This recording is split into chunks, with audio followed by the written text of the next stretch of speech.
ধামরাইয়ে মহাসড়ক ভবা পাগলা প্রতিষ্ঠিত মা আনন্দময়ী কালী মন্দির বাৎসরিক ১১০তম মহা অনুষ্ঠান অনুষ্ঠিত হয়েছে। বিস্তারিত থাকছে বকুল হোসেনের প্রতিবেদনে।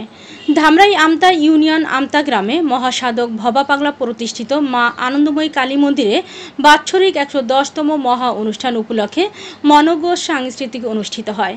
ইয়াসিন ফেরদৌস মুরাদ সভাপতিত্ব করেন। বাবু কৃষ্ণ গোপাল কর্মকার সভাপতির মা আনন্দময়ী কালী মন্দির এ বিশেষ অতিথি আসিফুর রহমান মিলন, ইমাদুল হক জাহিদ। সাংস্কৃতিক পরিবেশন করেন বাংলার বাউল সম্রাট সুফি মণ্ডল। তার গান শোনার জন্য হাজার হাজার মানুষ জমায়েত হয়। বক্তারা বলেন, ধর্ম বর্ণ ভুলে আগামী দিনে সুন্দর একটি বাংলাদেশ বিনির্মাণ করব। আমাদের যা দরকার সবার সাথে সবার সৌহার্দ্যপূর্ণ আচরণ করা এবং সম্পর্ক ভালো রাখা, সেটা আমরা করব। ভিন্নধর্মী ভাইদেরকে বিনীতভাবে বলবো, আপনাদের ভাই হিসেবে, আপনাদের সন্তান হিসেবে আমি অনুরোধ করে বলবো, যদি আপনাদের ধর্মকে পালন করতে কেউ যদি দলের নাম ভাঙিয়ে চাঁদা দাবি করে সন্ত্রাসী করে, তাহলে আমাদের দয়া করে জানাবেন, আমরা তাদের আপনাদের সামনে বিচার করব।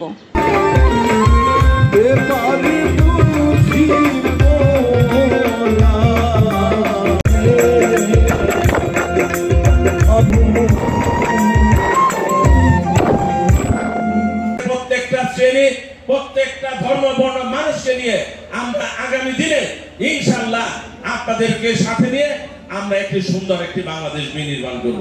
আর তার জন্য যেটা দরকার, সবার সাথে সবার সৌহার্দ্যপূর্ণ একটা সম্পর্ক, সেটাকে আমরা ইনশাআল্লাহ বিরাজ করব।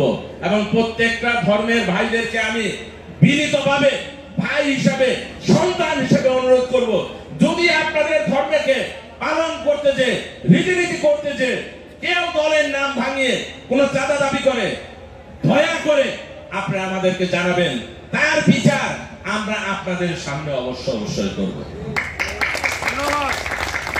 কোন অন্যায়কারীর সাথে আমাদের নেতা জনাব তারেক রহমান আপোষ করেন নাই এবং আপোষ করবেন না। অতএব আমরা এই দলের কর্মী হিসাবে আমরা কখনো কোনোদিন অন্যের ধর্মের প্রতি আমরা কখনো কোনোদিন হস্তক্ষেপ করতে পারি না। অন্যের মা বোনদের উপরে কোনোদিন আমরা অন্যায় অবিচার করতে পারি না। আমরা ওই রাজনৈতিক দল না যারা নাকি ভোট না দিলে আমাদের বোনদের উপরে, তাদের উপরে শারীরিক মানসিক অন্যায় অত্যাচার করে। আমরা ওই রাজনৈতিক দলের কর্মী হিসেবে আমরা মেনে নিতে পারি না। অতএব আমরা বলবো, আপনাদের সাথে আমরা আছি।